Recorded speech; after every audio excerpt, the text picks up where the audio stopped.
Venus Fridays, what's going on with our divine feminine planet this week that helps us to understand what's going on with our divine feminine internally, inside, and externally, outside in the world. And tuning into what Venus is doing helps us to better interact with and connect to the opportunities of the divine feminine, empowering our divine feminine this week, as well as a couple of other astrological happenings this week too.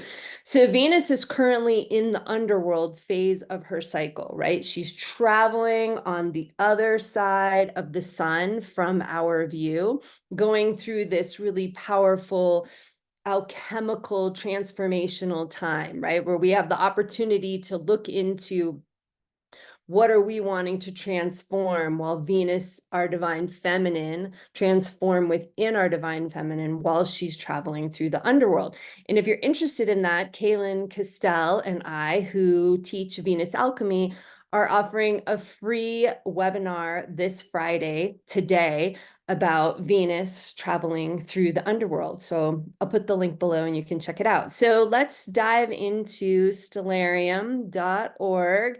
As you know, if you've been following me, my favorite software, astronomy software, and see where we're at. Okay, so here I've turned the sun off. Here's the sun on. We can't see anything. We turn the sun off to see where we're at here today on Friday the 17th, right? So there's this huge conglomeration right here. So I'm going to move that down and just zoom in.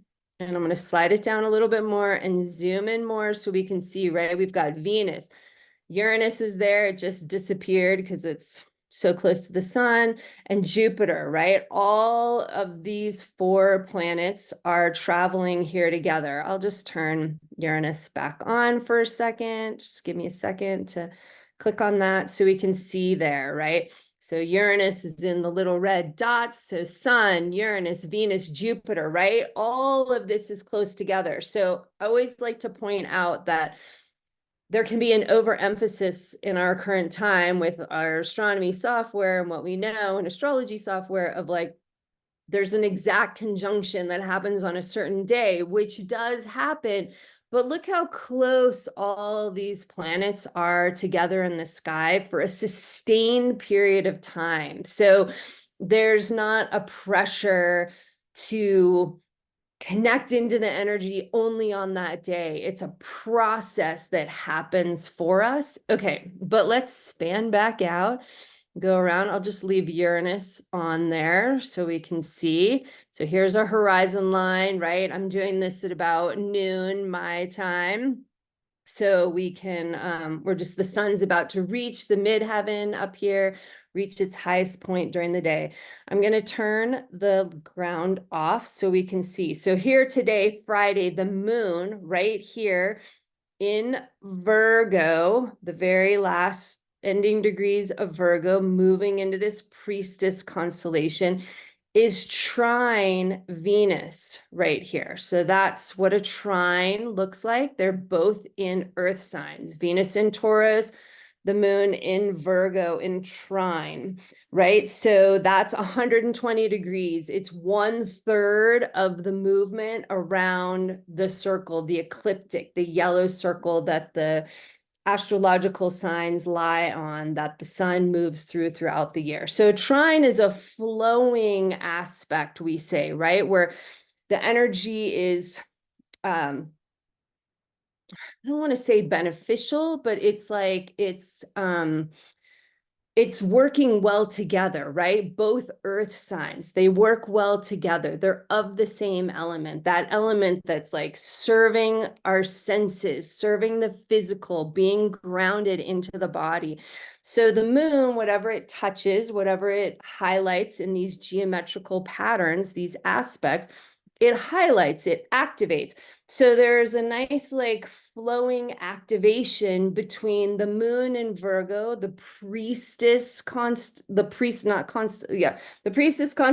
but the priestess sign that is about like what's sacred, tuning into the sacred, connecting to like what's happening on the earth right now, with Venus in Taurus, which is the most embodied, grounded sign. So there's a nice flow today to be grounded, connected into the earth, connected into what you're seeing happening on the earth with the flowers and the plants and the trees and the birds and the animals, and just how you feel, and put your feet on the grass, right?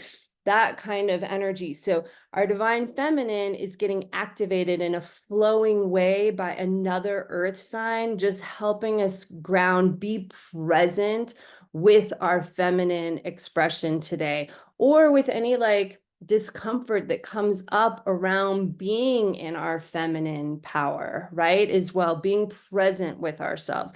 So then let's go into tomorrow, Saturday, which is a big deal. So we have, I'm going to zoom back in to this massive conglomeration in Taurus right now. Here we go.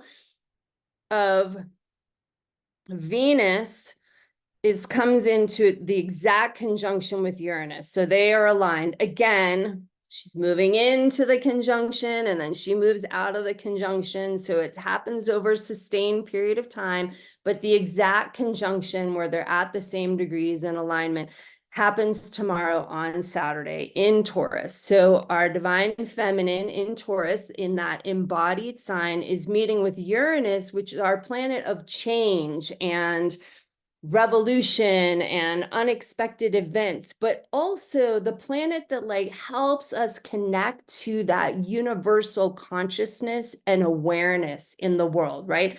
Neptune, I think of being the planet that connects us into the universal heart, universal love. Uranus connects us into universal mind and understanding, right? So our divine feminine is meeting with that energy. So there's a couple of opportunities with this, right? So one, our divine feminine, are there any changes that we are needing to make personally and collectively that help us embody and bring the feminine more into our world, more into our bodies, more into our awareness, right? And the obvious answer is yes, right? Something that we're all like, many of us are working on and trying to re-empower and bring the feminine back into her rightful place in the world.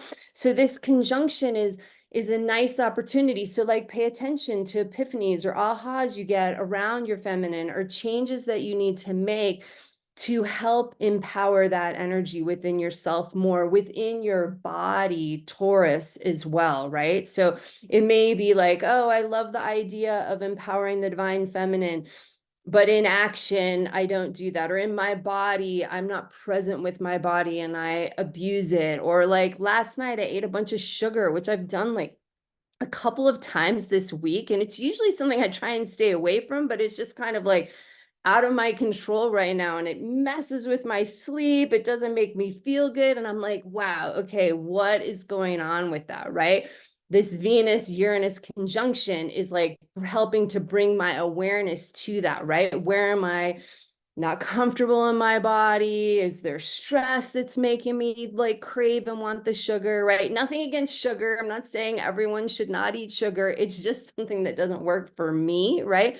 So this conjunction is like bringing up that kind of energy and awareness and understanding for me to like take that to the next level, because it's not being present. It's not being part of the yin with the feminine, with myself and my body. Just an example, you could have a totally different experience.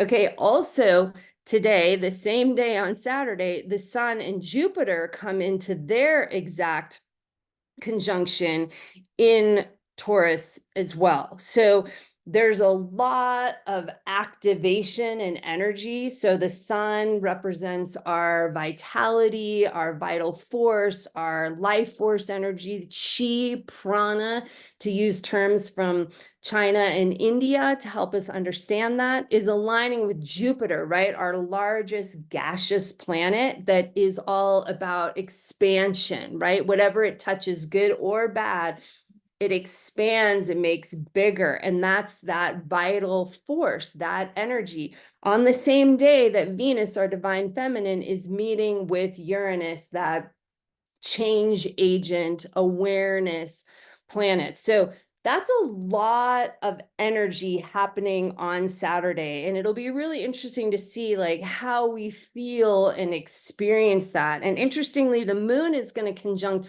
the South Node today on Saturday as well in Libra. So some more activation around kind of where we're moving from, around relationship, um, the way we see ourselves and connection to others. So like all of these themes could get lit up for you and could be part of what you come into a greater understanding of, or what you intentionally try to understand more about for yourself, so that we can continue to make the changes, that embodiment that Taurus asks of us to like be in our human body, enjoy the senses of our body, deal with the feelings, the experiences, the things happening in the body, so that we can move forward and be in more empowerment in the world.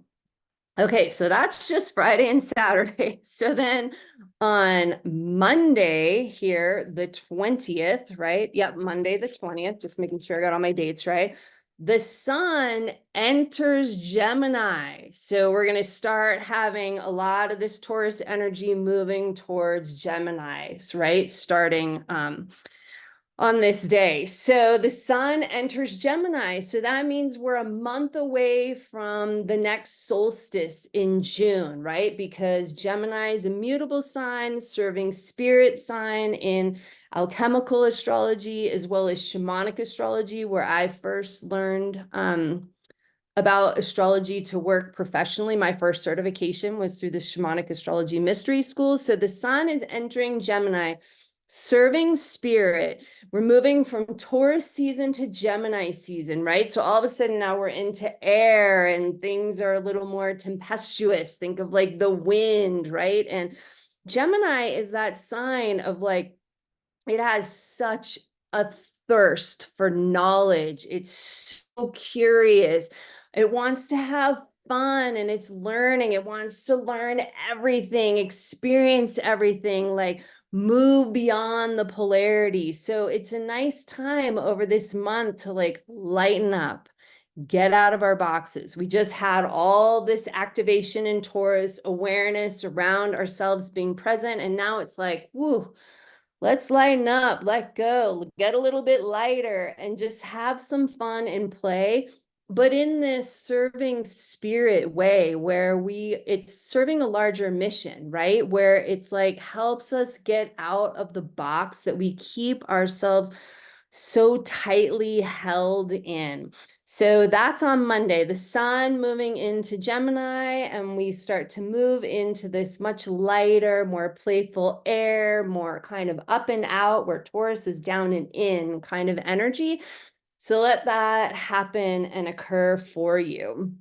And then on Thursday, there's a lot more happening, excuse me, on Thursday as well, the 23rd.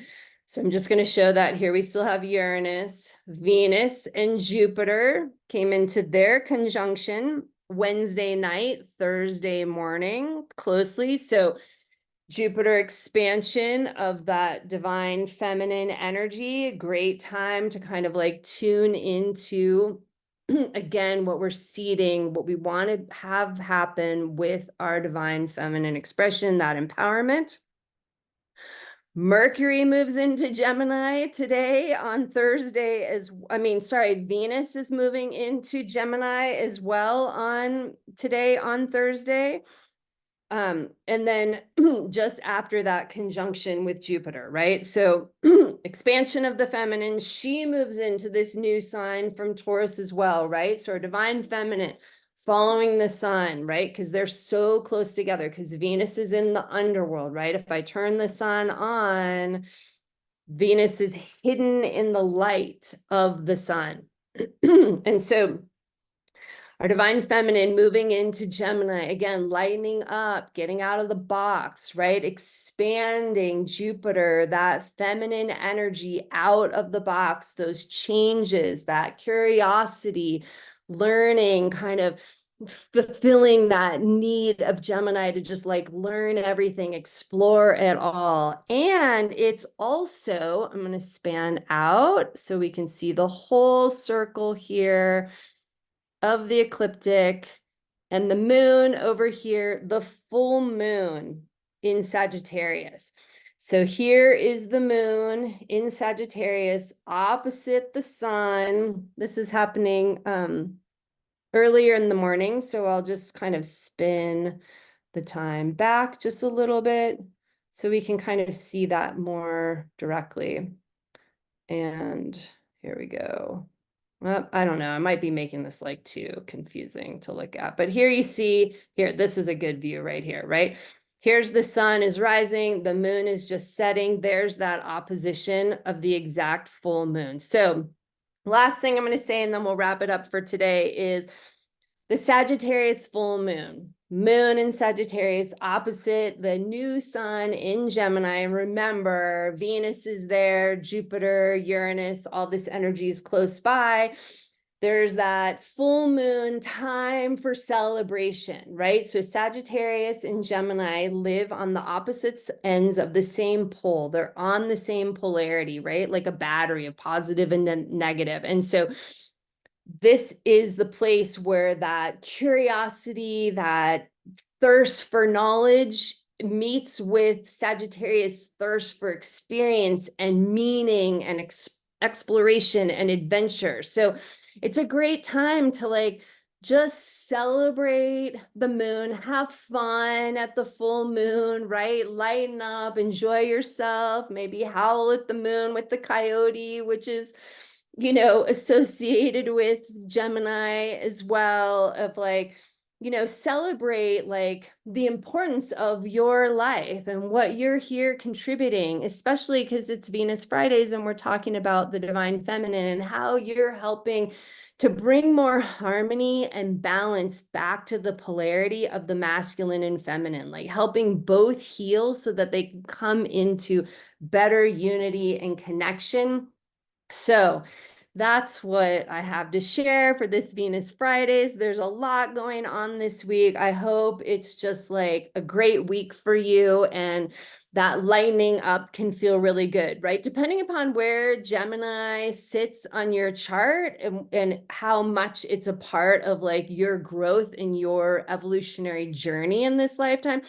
This could feel like, oh my gosh, I've arrived home. Thank God it's Gemini season. Or it could feel like, whoa, Gemini is challenging and hard for me. So I hope whatever comes this month, it's just a lot of helpful growth and hopefully a lot of play and light and fun in your world. Thanks for watching.